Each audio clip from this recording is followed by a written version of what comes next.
Well, hey everybody, it's your good buddy 650 Eve here, coming to you from rainy Cleveland, Ohio for another new bike build series. In this video, Zack the Master Mechanic is going to disassemble our brand new 2021 BMW S 1000RR so that he can install some really fantastic parts onto the motorcycle. Coming up real soon, we got a full exhaust for it, we got carbon fiber parts, lots of cool stuff. But today he's going to show you a little bit about what it takes to disassemble the awesome S 1000RR. All of this is leading up to us offering the motorcycle once it's completed to one of you outstanding people viewing the video. Information on how you might be able to win our 2021 S 1000RR is down below in the description. If you're new to the channel, hit the subscribe button. For returning subscribers, tap that bell and you'll get notified when new content is uploaded. It's time for me to get out of the rain and go inside and see what Zack the Master Mechanic is up to. Hey, what's up? We're back with the new bike build series bike, and today we're gonna take it all apart. Oh. We've left it together too long. Yes. And we're gonna show you some really cool stuff that we're gonna install onto it, and then we'll piece it back together as the pieces come in and as we deem necessary. Yeah. So basically, we're gonna take everything off, the gas tank, the air box, we're gonna take the exhaust off, get it ready for frame and swing arm covers, and then get them installed, and then we'll put the exhaust back on, and then we'll do some Samco hoses. Here, let's show the stuff while we explain it. Yeah, because you'll be doing a full exhaust with titanium headers and mid-pipe. So we got this box here. Has a new part in it too that hopefully will fit. If it does, we're gonna use it. Okay. Oh, we got a rear lightweight racing rotor. Well, those are always great. Of course, those are always nice. Help us in the weight category. But this is the different part. So it's like an extra cooler that'll run in line with our coolant hoses. Okay. And it just gives it some extra surface area. I think it's, I don't even know what the plan is. Maybe on the bottom hose here. No, we can't do that because that's a solid hose. Maybe up top is here is where it's supposed to go. Okay. And that way it can get out in the air. I don't know, we'll have to figure it out. If we don't like the way it looks or it doesn't fit well, we won't use it. Because we have the full Samco hose kit in red, of course, so that's gonna look awesome. Okay, well, we definitely have a set of headers. We knew that was in there. Yes. Titanium, of course. Lots of bubble wrap. Okay. And that appears to be it, so. Okay. Looks like we are running the SC, at least for a little while. I like that. Because the SC looks great on this bike in particular. Yeah, so hopefully these are the headers for the Shorty GP. Because as long as they are, we can use any silencer that mounts off the foot peg because it's the same distance. Okay. Which is pretty cool. So if you get the Akrapovic GP Shorty system, that's a system that you can put the SC cans on. You could put the M1000 can on. Yeah. But if you get the Evo system, which is the one over here on this M bike that we're building for a customer, the pipe comes up at a different angle here, and you can only run the longer pipes. You can't run any of the short ones that mount on the foot peg. So just keep that in mind when you're looking at exhaust, because I know the stock has been flaky all over the place as to what system you can get and when. So just some info for you, but that'll be neat. And we got a super cool, as always, seat cover from Louis Moto. Keeping the black and red theme alive. Beautiful. Bike number 10. Yes. Has some extra padding to it. This seat has substantially more padding than the original M seat, so we're not going to put the gel pad in it. It's just not really needed. So we'll just put this seat cover on over it, but they always make the bikes look so much cooler. Yeah, they do. It's amazing how different they look after just a seat cover. These are the full 6 frame covers. They fit pretty well. I just put a set on. I used silicone. Let them dry overnight. The cutouts and the fitment, it was pretty good. There's a couple spots, but nothing that you can really see, so it's not a big deal. Let's see. These always pop in the sunshine though. Oh yeah, I can on see. A nice sunny day. Oh yeah. And it's nice because there's going to be a bunch of red pieces by it too, so it just offsets it really well. And reason for these, besides looks, is pretty much just protects your frame from getting scratched. I guess if you scratch this, yes, that's a bummer and sucks, but you could fix this with clear coat, or you could replace it and your frame's still good. I've still yet to pull one off that's been siliconed on, so I don't know what that looks like. Oh, okay. How messy it is. If the silicone stains the frame and stuff, it may, or the RTV. I know back when we used double-sided tape, it was fine, but double-sided tape just didn't always stick the greatest. We had some issues with it, so we've gone to siliconing them. So that's pretty much the game plan for the next 3 or 4 videos, unless we think of something else. Oh, we're gonna pull the whole intake and the whole upper part of the bike apart so that we can use our favorite tuners products, Bren Tuning. The new BT Moto logos. Nice. Pass along a t-shirt. We'll set it up with the handheld to get the latest flash for the bike. We have the block off plate kit. We have another block off plate kit for the flappers. Okay. And then we'll move the intake air temp sensor up into the nose, and we'll explain why we're doing it and what the difference is between stage 1 and stage 2. Okay. And hopefully help you guys, because I'm not even really sure. So I'll get on the phone with Brennan, make sure I got this nailed down. Talk about a couple other things that he can do if you bring your bike to him. Of course, we also have the Sprint air filter. Oh, yes. It just made its way out of the box here. So that'll be the top half of the engine. That'll be a video all on its own. All right, so we got the seat off. We're gonna pull the airbox cover off next. A couple things I found just because I've had so many of these off.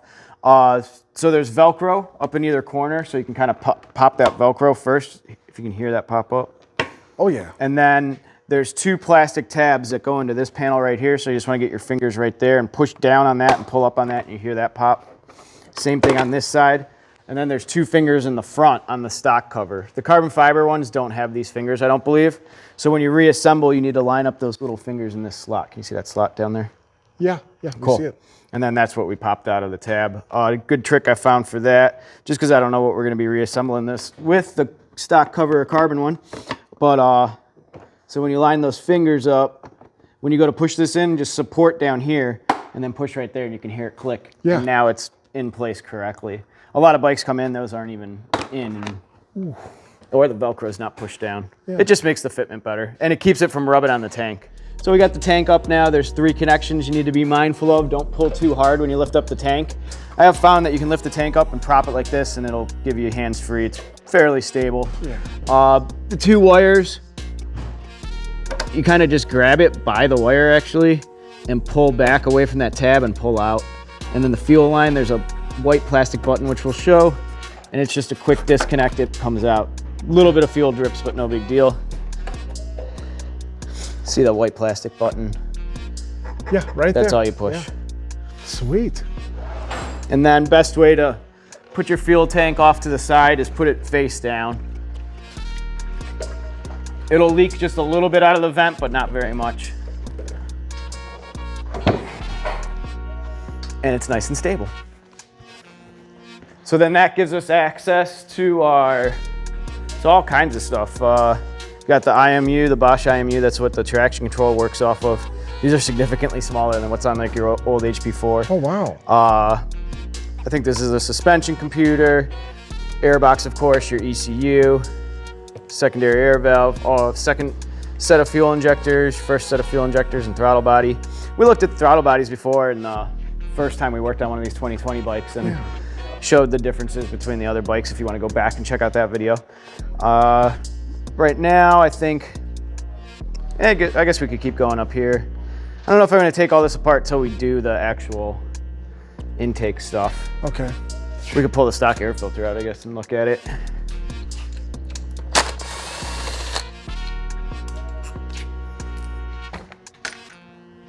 So the air filter resides right under your ECU here. Biggest connector that's a pain in the butt that's in the way, and this is your throttle connector, so be careful with it. This is pretty much like your throttle cable anymore. Okay. So don't cut it when you cut the zip ties. But it is definitely in the way. You don't have to take your bike this far apart to change the air filter. You can get this out with the gas tank on. It's a little bit more of a fight, but it will fit out. Just be mindful of the wiring harness.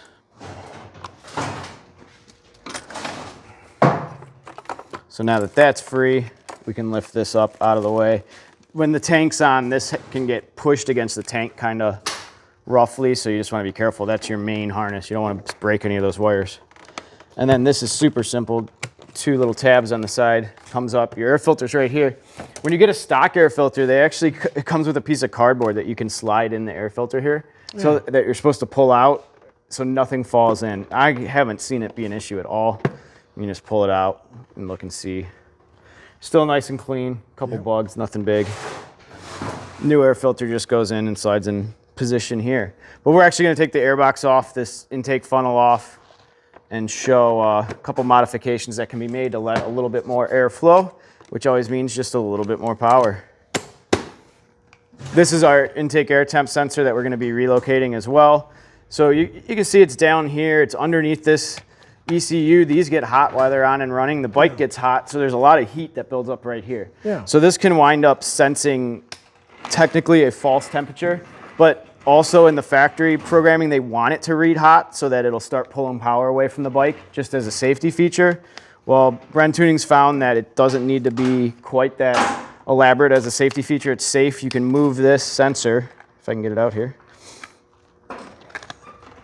Usually just comes right out. There we go. You can move this sensor up into the nose of the motorcycle, and then you can see that it's going to read the actual air temperature. So if it's 65 degrees out, it's going to read 65, and it just preserves your power. It's not that it gives you any more power, it preserves your power no matter what the temperature is. So when it's 95, it's reading 95.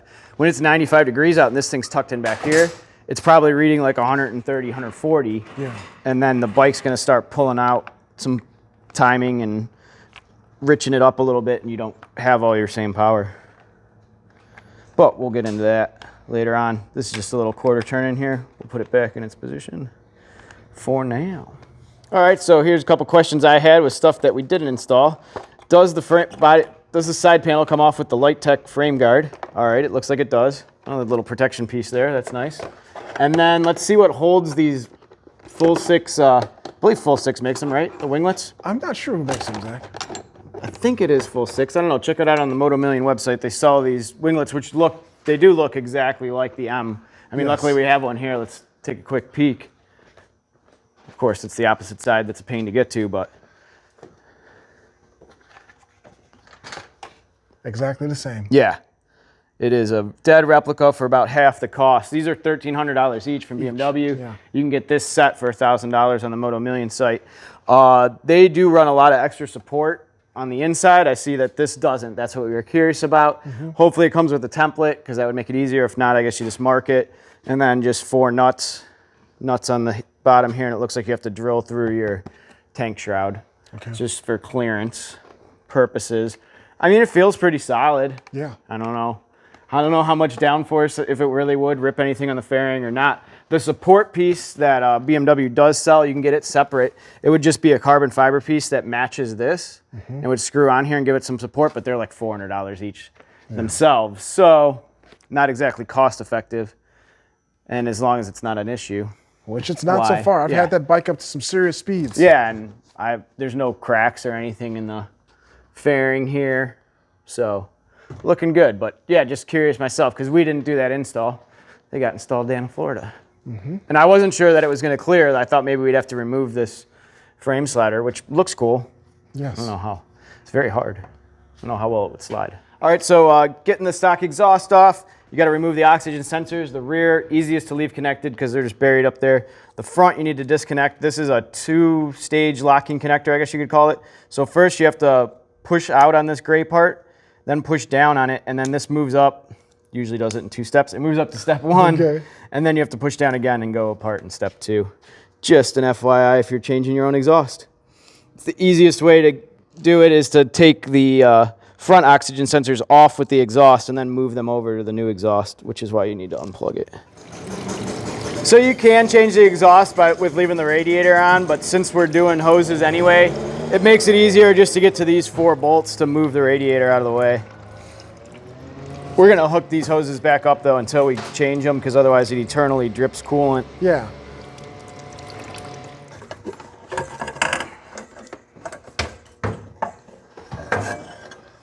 Goodbye, stock filth exhaust. 1 lead weight removed. Yeah. If there's not any other reason to do it, just the weight, especially this stock system, is very heavy. And when you install the one afterwards, you can tell right away, handling wise, that's a huge plus. Yep. So at this point, we'd be ready to install the new headers and stuff, but we're not going to do that today because we need the swing arm covers, and the header and the silencer wind up blocking it back here.